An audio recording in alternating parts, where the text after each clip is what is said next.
Today, ladies and gentlemen, we are reviewing Parasyte The Maxim, the anime, or as I like to call it, the Venom of anime. So yeah, starting off kind of a new series, I guess, on this channel. I kind of just want to review anime. I've done a few already. The Jujutsu Kaisen movie I reviewed. I also reviewed the most recent season of Attack on Titan. So since I don't make that many videos, might as well review anime because I watch so much of it at this point.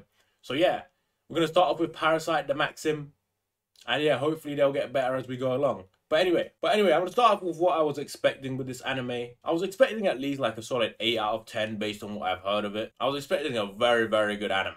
You know, something I would thoroughly enjoy. Did it meet my expectations? I would say it was close. I wouldn't say it was quite an 8 out of 10, but it was not too far off. 5 reasons why you should watch it. Very unique concept for an anime. Like I said, it's like the Venom of anime. There's not too many animes like this one. The concept is quite unique. 2. The fights are very good. They're not shitty Tokyo Revenger-esque fights where the camera is panning away on every punch because they can't be asked to animate them. 3. It tries to go deep. Obviously, a lot of animes try to go deep. A lot of movies these days, they try to go, you know, a few layers down rather than some surface level shit. Some of them work, some of them don't. For example, Attack on Titan goes very deep, has a great underlying message, and is very well done. I think Parasyte's somewhere in the middle. They try to go deep. They don't explore it too much, but it's a good part about the anime. It kind of ties it all together. And if you're looking for a deeper meaning in your anime, this is probably a good one to watch. 4, it's short, bro. We all got ADHD in 2022, bro. You know, 24 episode animes. Like, I've had people tell me they only watch animes that are 24 episodes and below. So yeah, if you're one of those people who like a short anime, this one's short, 1 season. It's probably never going to come back for a season 2, as far as I know. So 1 season, pretty good. 5, pretty unexpected anime in terms of it's not predictable. Some animes are very predictable. You know what's coming next. Personally, for me, when I watched One Punch Man, that was something where I felt like it was a little bit predictable as I was going along. But this one has a lot of twists and turns, not a very predictable anime. So yeah, there's 5 reasons to watch. Now, if you don't like the anime, I'm going to give you 5 reasons why you shouldn't watch it. Or maybe if it's not for you, maybe if you're thinking about watching it and you don't know if you should. So, reason number 1, the main character isn't the best main character. Like, he's no Ichigo, you know, he's no Naruto. I don't even know if they're the best. He's no Eren Yeager. That's a great protagonist right there. He's no Eren Yeager. He's alright, but he's not like a game-changing protagonist. Reason 2, there's not too much story, obviously. It's a short anime. There's not a really developed story that happens in it. The story isn't like amazing. It's alright, but it's not amazing. 3, it is a bit frantic and does move quickly. So like I said, if you've got like ADHD like me, you know, if you can't concentrate on anything for more than 3 seconds, hey, maybe this anime will be good for you. Just sometimes for me, it was moving a little bit too quickly. It wasn't explaining shit. But I understand when you've got like 24 episodes, you gotta squeeze everything in there. 4, you know, the villains are a little interesting. Like, there is a lot of them, and sometimes not too many of them are fleshed out. I mean, so for some people, they love a lot of villains. You know, Naruto has a lot of villains, but they're done pretty well. This one, I mean, I'm not really too convinced without giving too many spoilers. And 5, it doesn't really give you that end of anime feeling. You know what I mean? Like, when you know when you watch an anime and you get to the end and you keep thinking about it for like a week. You know, you're thinking about theories or research and shit. Like, when I watched Naruto, that's how it was. When I watched Attack on Titan, when I watched Hunter x Hunter. But with this one, it was kind of like, oh, it's done. I didn't even binge Parasyte. It's only 24 episodes. That's 8 hours. I didn't even watch it all in like a week. It took me quite a while to get through it. From this point on, there will be spoilers, ladies and gentlemen. So if you haven't watched it and you wanted my opinion on whether you should, yeah, you should watch it. Now I'm going to start talking about, let's talk about the plot. Now, the plot is pretty good. Like I mentioned, it's not the most fleshed out thing. You know, it's not like a Attack on Titan full-on story, which is amazing. It's all right. For a short anime, it does the job. For me, there is a lot of loose ends in it, though. You know what I mean? There is a lot of things where I'm like, they could have maybe explored that a little more. But like I said, when you got time constraints, it's not necessarily possible. The ending, probably one of the most important things in any type of media is the ending. You know, Game of Thrones was so good until they fucked it in like the last season and a bit. You know, the ending in Parasyte, like, this is something that kind of bugged me. It was like kind of not that satisfying. Like, yes, Shinji, who is the main character, ends up with his girl, and then they just decide to fling another plot twist at you where this fucking murderer, who apparently is a parasite identifier, fucking just rocks up and starts murdering people again, and then he throws his girlfriend off a building, and the parasite that was in Shinji has gone like to sleep. Like, he's going into some kind of fucking god mode, sage mode, charging up his chakra mode, where, you know, he doesn't know when he's coming back, but then he comes back to save her that one time. It was a little bit weird. I don't think they needed to do that. I guess they wanted to tie off the murderer's arc, although he wasn't really that important of a character in my opinion. Another good thing about this anime that I forgot to mention is it has some good music. It really does have some good music in it. Another thing that was a bit weird about this is, and I guess for a short anime it's acceptable, but they just keep murking characters left, right, and center. Like, you just don't expect it. Like, they just off his mum after like 5 episodes. They're like, yeah, we need to make this a bit spicy. Let's kill his mum, which was mad. Then they kill him pretty much, but then he becomes a man and he becomes more Parasyte after that. And I guess that's where the anime starts to get a little more deep when, you know, Migi forms with Shinji and they kind of form some weird, even more hybrid. And then he kind of starts to lose his humanity a little bit. And that was like I said, it was going deep and the concepts were interesting and they didn't kind of thrust it in your face too much.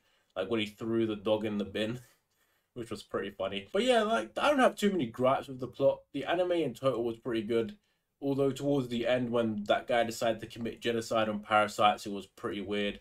And then the final boss, so to speak, was also, I didn't really like him as a villain. I like the woman a lot more than the final guy as the boss. I know he was like the super mega parasite, you know what I mean? He had like 5 parasites in his body and he was super overpowered and he could only get killed by a rusty tetanus, you know, piece of metal because he has 1 weak point.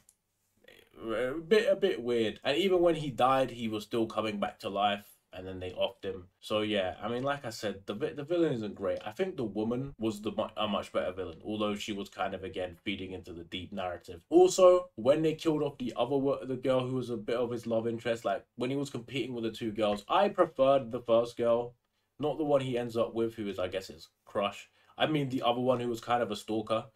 I think she was just a little more fun of a character. The other girl's a really boring character. I'm sorry to say that. She is very boring. I think the other girl was a lot more interesting, but, you know, they murdered her too, so that was a bit disappointing. So now I'm going to tier list the characters. I think it's a little more interesting than me trying to go in depth with every character, because that's kind of boring. I'm just going to tier list them. It lets me explain, you know, we're going to do it. Tier lists are fun. I'm going to start with Shinji, the main character. He starts off like a bit of a bitch, and I'm not really a big fan of, like, bitch-made protagonists. Like, Takamichi from Tokyo Revengers. A lot of people hate on him a lot. I didn't really like him that much. Again, I watched like season 1 of My Hero and Deku pissed me off because he was such a bitch. But the thing with Shinji is he does get like an Aizen-esque transformation. Like when Aizen just fucking turns into the villain and he just like slicks his hair back. He just fucking turns into a Giga Chad. Shinji does have that, which redeems him a little bit. I will put Shinji in B. I think he's a good protagonist. He's close to A, but I just don't think he's amazing as a protagonist. Next, I want to rank the next main character, Migi, the parasite. I think this might be the best character in the entire anime. I'm not 100% convinced of that. We'll have to go for everyone else, but I just think Migi's a very interesting character. The dynamic was really cool. You know, it was kind of like the Venom movies, and I really like Venom, but I feel like this is much more fleshed out than Venom, right? So I'll give Migi an A. Top tier character, might have to move into S. Next, we'll go with the other parasite guy. So this is the only other half parasite, half man who still has his brain. This guy's alright, but he's nothing special. And I always found his parasite was weird because it was in his throat and they couldn't speak at the same time. And they were kind of annoying at times. I'll put him in C. He was a good character, not great. Next, we'll go with his love interest. I fucking forgot her name. That's besides the point. That shows how much I care for her. For some reason in animes, it seems like the main love interest is always very irritating. Like Sakura, for example. I know Sakura gets a bit better towards the end, but fucking Inoue in Bleach pisses me off too. I just find them really irritating. And this girl was no different. She was quite irritating. She has a cool hairstyle, but apart from that, you know, she's getting at a man because he put a dog in the bin after he saved her life. You know, D. D as the worst tier. There is no F. Alright, next we have the other love interest. I would put her in B. And I'm going to move Shinji to A. I just find her much more interesting as a character. She's actually fleshed out as a character in like the first 10 episodes until she dies. She's actually a cool character. She has a little bit of a power because she can sense parasites, which gets her killed. But I just think even though she's weird and obsessive and it is a little creepy, she's still a better character than this woman. So next I'll go with old serial killer. To be honest, the serial killer was a really cool character up until like the last episode. I think he was a pretty, yeah, he's dark, but I like dark characters. And The fact that they use him as somebody who can identify parasites and he can actually do it, and then he goes on a fucking full-on genocide at the end where he marks like 4 people and then he tries to get revenge on this kid for no reason other than he finds him weird. I'm gonna have to put him in A. I just think he's a fucking cool character for some reason. Next, we'll go with the bully. The bully guy, brother. I mean, he's just jealous that, you know, his girl likes this guy because he beat him up. No, it doesn't really feature in the second half. I'll give him a C. Next, we'll go with... This girl was just her friend. I'm gonna put her in D. This girl as well. We don't really see any... I don't really even remember these people too much. They're just average characters. They go in there. This Parasyte guy is also not really in there too much. He's like in there for a few episodes. I give him a C. So this is the police chief guy. Again, like he's in it for a few episodes. I give him a C. Doesn't really get much character development. We'll go with the 2 main villains, so Tamia, Reiko, whatever her name is. For me, she's actually one of the best characters. Like, the whole deep side of the anime kind of revolves around her. You know what I mean? She kind of makes a parasite. She somehow gets pregnant with a child. It was really shocking when they just murdered her in the middle of the anime, in my opinion. I'll stick her probably an A tier character. Maybe S. I think she's a top tier character, honestly. I think this is his mum, right?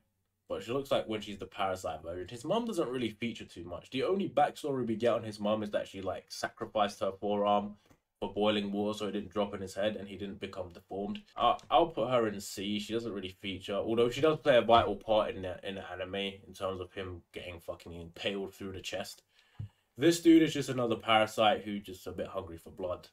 Dies mid, dude. I think this is the reporter who goes after Shinji and then tries to kill Tamia. He has a bit of an interesting backstory. You know what? He is a bit of a bitch, but I'll give him a B. I think he's actually a bit of a quite interesting character. And next, and finally, we have the main villain with a fucking 50 million parasites in his body. I'm going to give him a B tier. I don't think he's the best villain. I think he is kind of a final boss villain, so to speak. He's meant to be indestructible, and he pretty much is. He's only in the last few episodes. I mean, what he represents is probably a bit more important, and like, his character isn't that interesting, to be honest, in my opinion. There is a few people missing, though. Where's fucking Captain Genocide, bro? The fucking police general guy. Not the old man, the guy with the gun who just has, like, some vendetta and starts murdering everyone in that office building. He would probably get a B. He's like Makarov from fucking Call of Duty. I don't really think there is any S tier characters in this, if I'm being deadly honest. I mean, if we're doing it in terms of the anime, I would probably go like this, right? But in terms of overall anime characters, I think this is a pretty good ranking. But yeah, overall, what would I give out of 10? I'll give it a solid 7.8 out of 10. Not quite an 8, not a 7.5. Somewhere in the middle. I think it's very good, but it isn't great. So yeah, 7.8 out of 10, 78 out of 100, 78%, whatever you want to call it. That's the end of this, ladies and gentlemen. I'll see you all next time.